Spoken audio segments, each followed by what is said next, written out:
All right, so today I wanted to talk to you all about how important your gift is. I don't know if you realize how important your God-given gift is for others.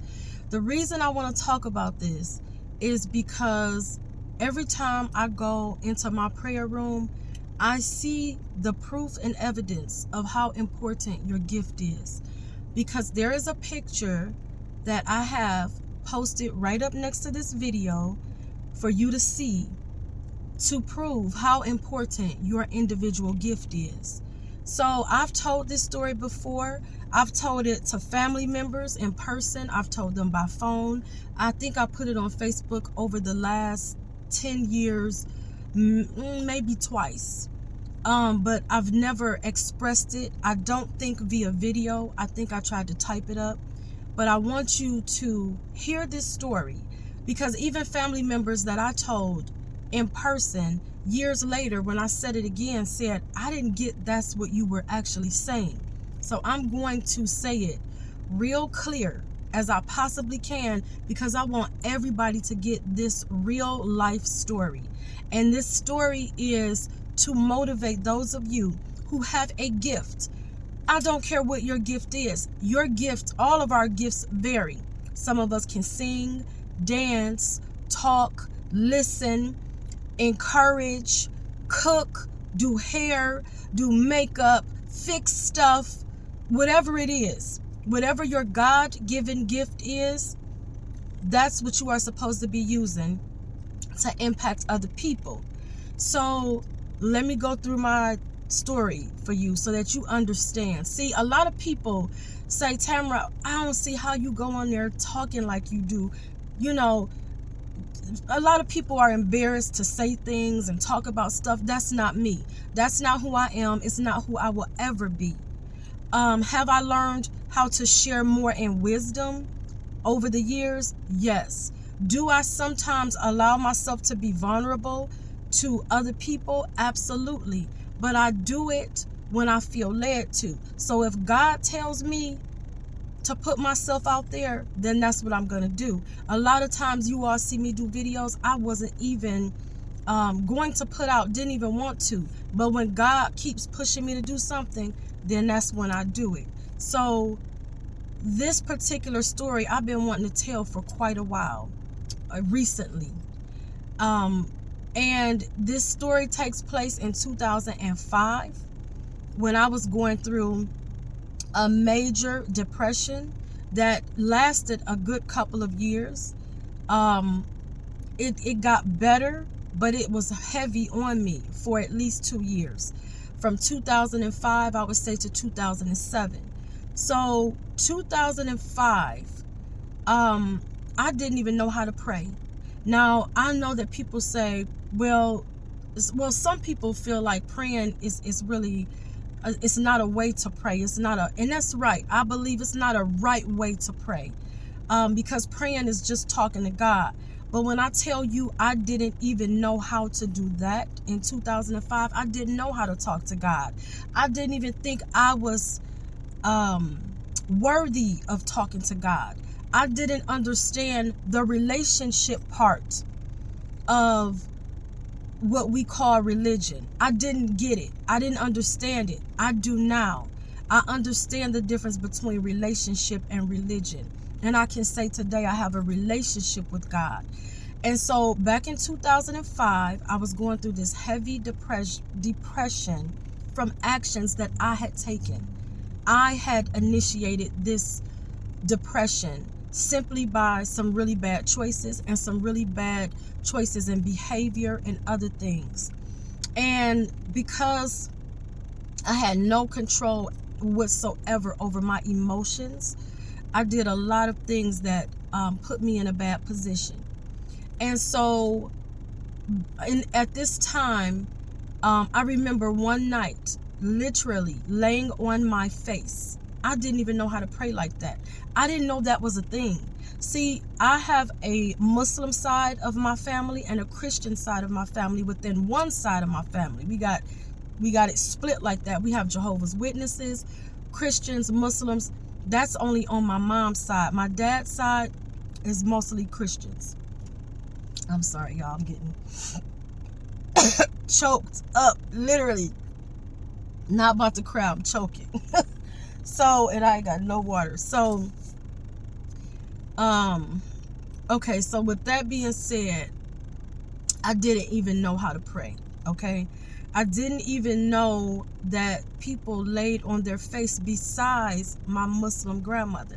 I used to spend weekends with her, and then the other weekend I would be at my Christian grandmother's house. So when we went to my Muslim grandmother's house, she would pray on her face. But I didn't really understand that. I didn't know that Christians did it. So in 2005, I was so desperate and distraught that I literally laid prostrate on my face. And I cried out to God a few things. And amongst those things, one of the things that I said was, I want inner peace. When I tell you, I did not know what inner peace meant. I wasn't even familiar with that term. When it came out of my mouth, I was even shocked by it. But I said, I want inner peace. This is so important because the next day, when I went to work, broke, eyes swollen from crying all night, I had made my lunch from home because I couldn't buy it. And I was at my job and it was my lunch break. So I had already eaten my lunch at my desk. And I decided I was just going to walk around this store that was next door to, well, it was kind of, next door, because it was really a quick, short walk within walking distance. And I went into this variety discount store, and it was located on Mayfield and Warrensville Center Road. I can't even tell you the name of it. It was a beauty supply / household item / everything. And I had no intention on buying anything because I didn't have any money. And I was walking around this store. And mind you, I was in this state of not having any money because of a decision that I had made that put me in that predicament, okay? So I'm walking around this store aimlessly, mind you. I ain't looking for nothing because I know I ain't buying nothing. I was sad. I was depressed. When I tell you, I looked up and there was a picture that said Tamara Caldwell. Now, my name is spelled with 2 M's. This individual's name is spelled with 1 M. But we had the same maiden last name at the time. My maiden name. And I'm sorry, y'all. My video going dark. I don't know if that means my phone going dead or what. But, hold on. Let me fix this real quick. Did that help? No.